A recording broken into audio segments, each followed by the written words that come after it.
How not to be sick when traveling. Good morning, good evening, and good afternoon, guys, and welcome to a special episode. Today is Travel Thursday, and I'm sharing with you tips and tricks on how to travel better. So, with that being said, when you're traveling around the world, it is very important not to be sick if you don't want to hinder your experiences. You know, we all have that fear of being stomach sick or get the flu or something when we're traveling to exotic places or different places from our home, basically. Now, there are only three things you need to be watching out for. The first one is hygiene. The second one is the water, and the third one is the air, and that's going to apply to anywhere in the world. Let's dig into it. The first one is hygiene. Maybe you think that you need that alcohol gel every 5 minutes when you're in a third world country or in a different country, but you know what? Guess what? You don't need it more than you need it at home. Because, for example, let's say you're in New York or in Paris, well, it's not that clean either. What? So don't freak out too much, just wash your hand as normal before you're touching food and eating it, after you're touching it, and before and after you go to the bathroom.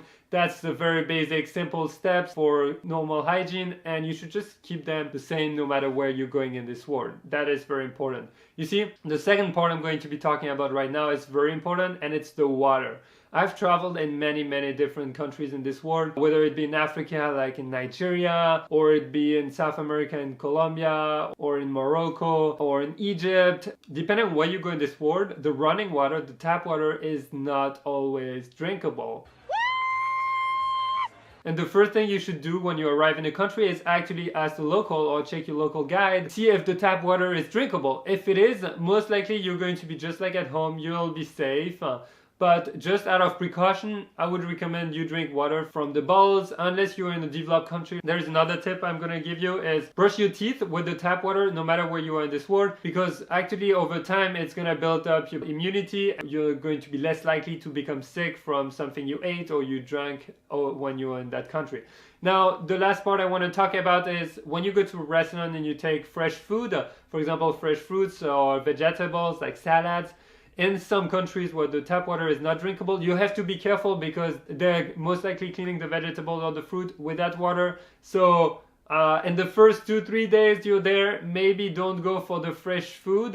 Go for stuff that are cooked, just in order for your stomach and your body to adapt a bit to that new location. Be careful of that, otherwise you're gonna be spending the next few days on your toilets, and that's not fun at all. Oh, one more thing, if you love cocktails, just make sure the water that they use to create your ice cubes are actually from bottled water and not from the tap water. That happens too, so be careful with that. Last tip I could give you is just get those bottles with filters integrated inside that can filter even water from the rivers. It's very good. I'm gonna link a few below in the description.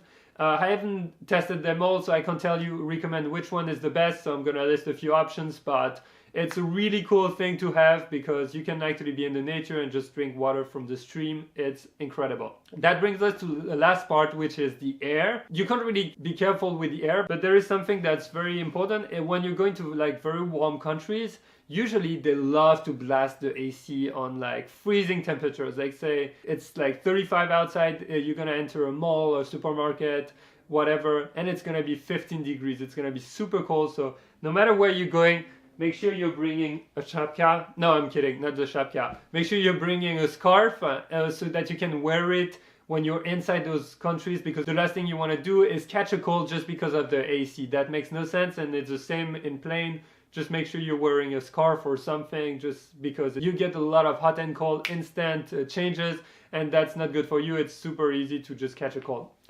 Fun story, actually. I remember going to the cinema in Nigeria, and guys, I couldn't wear a t-shirt. It was so cold. I was shivering with my t-shirt. I put my hands inside. It was like, I don't know, 13, 14, 15 degrees Celsius. It was crazy.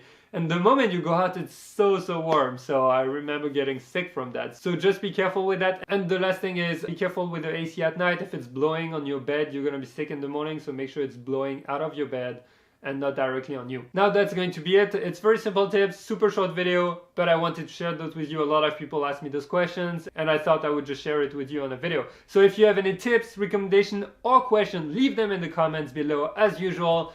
Make sure you share that video with someone you're traveling with next, or you know he's traveling, that might help him. And if you liked what I said, leave a big thumbs up for that video.